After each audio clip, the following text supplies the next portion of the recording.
Hey there, welcome back to another video. This time around, it is my review of the 1993 biographical action fantasy Dragon, the Bruce Lee story. Now, before I get around to sharing more of my thoughts on this film, I want to give a special shout out to Brock for requesting this review. If there's another film, TV show, or topic that you would like to see me discuss in the future, feel free to donate to my PayPal. The link will be in the video description down below, and I will try to get to it as soon as I possibly can. Now, Dragon is one of those films where it's based on a true story, but there is a lot of things that are added into the film script that are not necessarily accurate to what happened in reality. And in this film's case, there are a lot of moments in this that are highly exaggerated.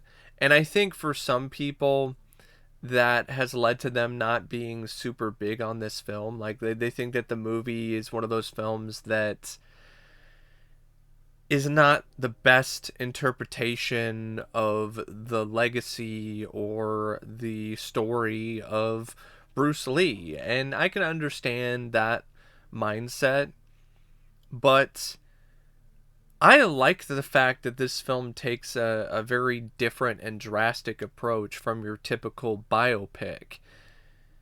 This film takes the approach that you rarely see, where it still captures the spirit of the man, but it also focuses and puts a spotlight on the legend, the myth, the larger-than-life aspects of such a legendary presence in cinema.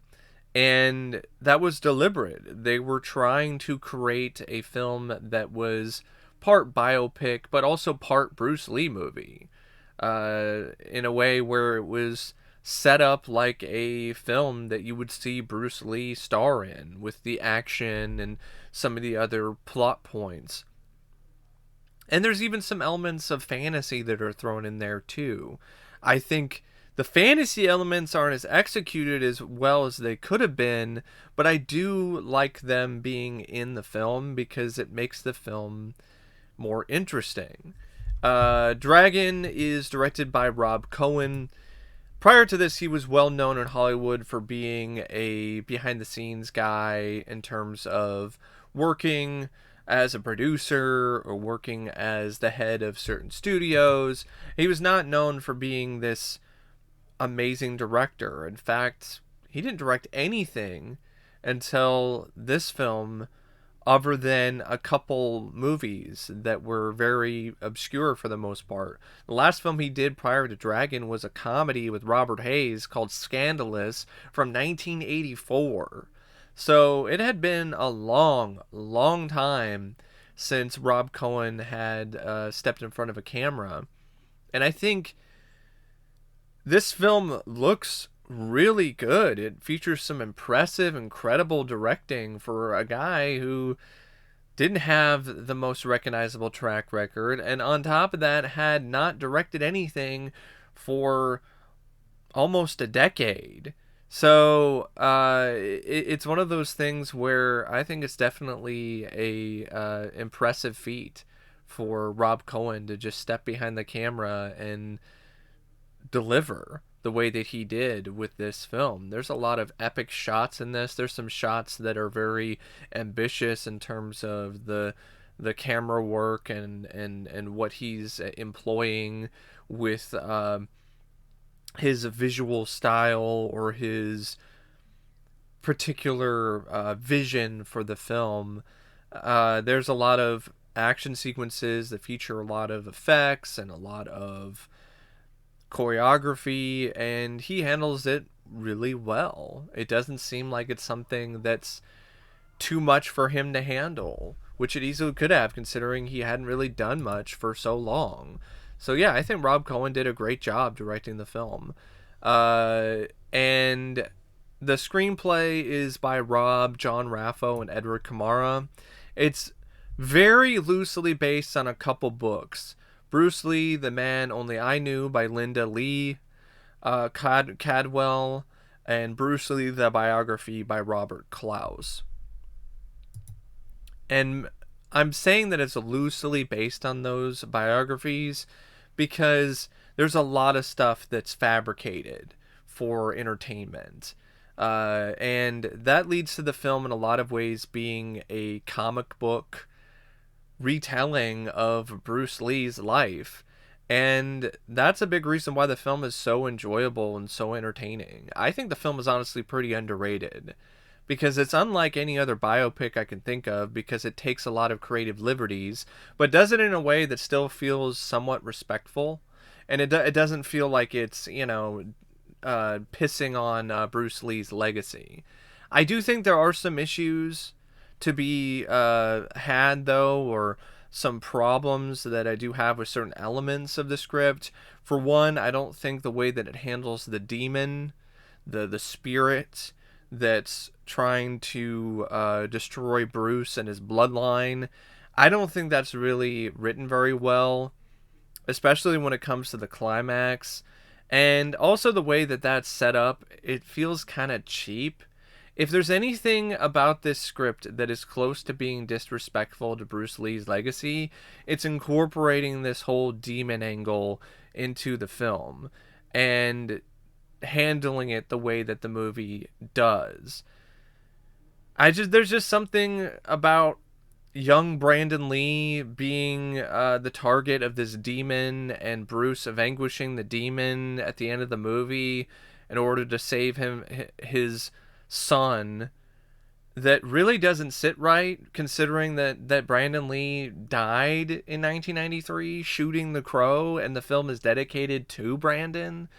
I think they could have cut that out or done something else because it just seems a little tone deaf. Also, the final fight between Bruce and the demon was shit. It was a shitty fight. It was very stiff. The choreography was lame. All this build up for a fight with an actor in Sven-Ole Thorsen, who you might recognize as one of the guys in The Running Man who has to go score some steroids. So he was also a co-star in Abraxas, Guardian of the Universe with Jesse Ventura. So Sven-Ole Thorsen plays the demon, and he did an okay job considering he couldn't see shit through the armor and through the suit. But because he's not a martial artist or anything, there's not really much that Jason Scott Lee or anyone involved with the film could really do to make this fight exciting or really worth all this time and effort and this weight. And it's just a shame because the design of the armor is pretty badass. It's unique looking. It's a samurai meets an armored knight. There's like a whole part where the face would like pop out spikes, which I thought was pretty intimidating and pretty cool and pretty scary. But then once you get to the actual fight, it's just clunking around and it sucked. What doesn't suck though is the other attempts to throw in some Bruce Lee style fights, whether it's a tournament, whether it's him just fighting at a party or fighting a bunch of cooks at a restaurant he's working at or fighting on a movie set. The fight scenes in this film are really exciting and really fun to watch for the most part, except for the final fight with the demon. They really do capture what makes Bruce Lee fights so much fun and so memorable. His inherent intensity and his flexibility and his charisma, and these fights are really well done and a blast to watch. The dramatic aspects of the film dealing with Bruce and his relationship with Linda, they work all right too. I mean, I'm not going to say that they're masterful or some of the best that I've seen in a biopic in terms of a relationship that's building between two people, but it's strong enough. It's solid. I think the script did a good job making you believe that these two fell in love, and making you genuinely care somewhat for what happens with them and how their relationship progresses or evolves throughout the film. There are some moments where it tries to throw in some extra drama, some scenes where the cracks form a little with the relationship before they're patched up, and the relationship then becomes just as strong as it ever was. But I think those were kind of iffy in terms of the way that they were put together by the writers. I think a lot of it leaned heavily upon acting skills that Jason Scott Lee didn't have. So I think they should have pared some things down a little bit more, gave him less dialogue, less moments where he was supposed to show real emotion, at least varying degrees of emotion, because Jason Scott Lee just wasn't there as an actor yet to make that work. And I think it's got a pretty intriguing structure. I like the way that it's pieced together. It starts off in a way that grabs you, keeps you intrigued throughout the rest of the movie. There are some moments where it does try to have some social commentary, and I think the social commentary is actually pretty strong, especially the scene where it gets to show you why Bruce was so upset about racist portrayals of his ethnicity, of his race. And you could understand why he was very disappointed with American takes on his culture and his people. And that's a big reason why he wanted to break into America, to show Americans that the portrayals that they were used to in films like Breakfast at Tiffany's with Mickey Rooney and Yellowface, he wanted to show that those were not who he and his other people were. Like, they were not at all like that, and they were to be respected, and they were to be appreciated just like any other race or any other people who are put on the big screen. So I think the film did a good job showcasing that, how uncomfortable that whole era was, and in a lot of ways still is. And it wasn't done in a way where I felt it didn't have a place in the film. It made its point. It had something to say for that one scene, and then it just carried on with the rest of the story. And I liked that about the movie. It made you think for a little bit there, but then it went back to the action, and it went back to the other intriguing aspects of Bruce's life. And I mean it when I say it's a comic book retelling of his life. If you enjoy comic books, if you enjoy superhero films, I think Dragon is something that I think you'll get a kick out of, because it really does take that approach with Bruce Lee. And the cast, for the most part, is pretty good. I think Jason Scott Lee, when it comes to the action, when it comes to certain scenes where he's supposed to display Bruce's charisma and his smile and his energy, I think he captures that well, and I think he definitely does show talent when it comes to the martial arts sequences.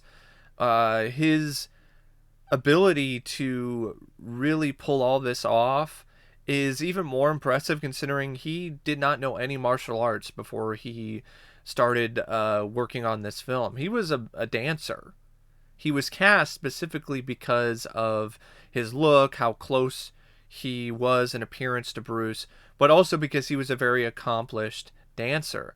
And Rob Cohen and other people felt that that would enable him to be able to perform a lot of the stuff that they were looking for when it comes to the production. And so that involved him doing a crash course in martial arts.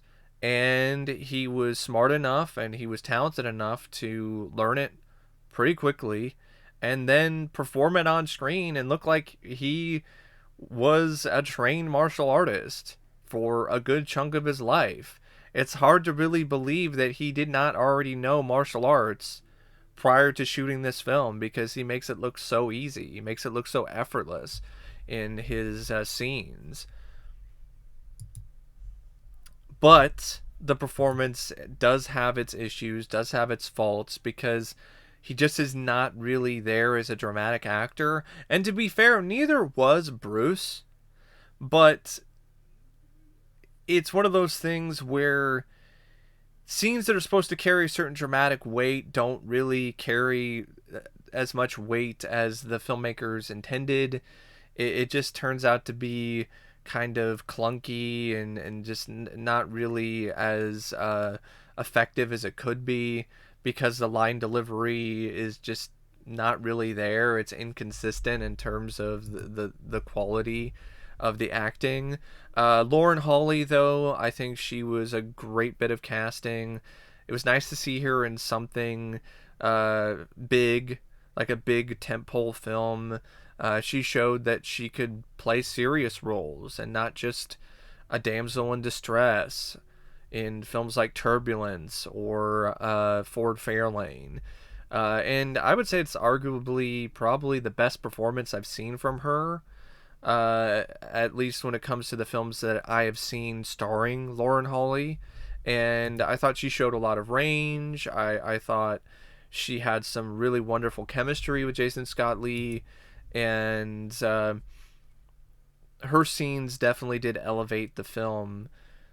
Robert Wagner as Bill Krieger, this agent and friend of Bruce's that got him the spot on the Green Hornet, and was the one that was behind the scenes on the Kung Fu show, which initially was intended to be a vehicle for Bruce. But then, politics and race bullshit, because, sadly at the time, that was a thing. They didn't want to cast Bruce Lee because he was Asian and he's not going to bring as much audiences in as a white guy. So they recast him with David Carradine. David Carradine did a good job, but I just wish Bruce Lee did that show. That show would have been way better if Bruce did it. It was his idea. It's just upsetting that he was never able to do that show. And he wasn't really given a lot of credit for it either, which was fucked up. But that's Hollywood, that's politics.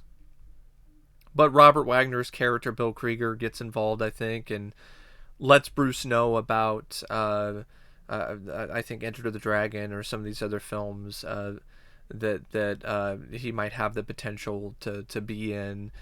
You also have Michael Lerner, who plays Vivian Emery, Nancy Kwan, who plays Gussie Yang, this owner of a restaurant, this genuine spitfire of a character that befriends Bruce.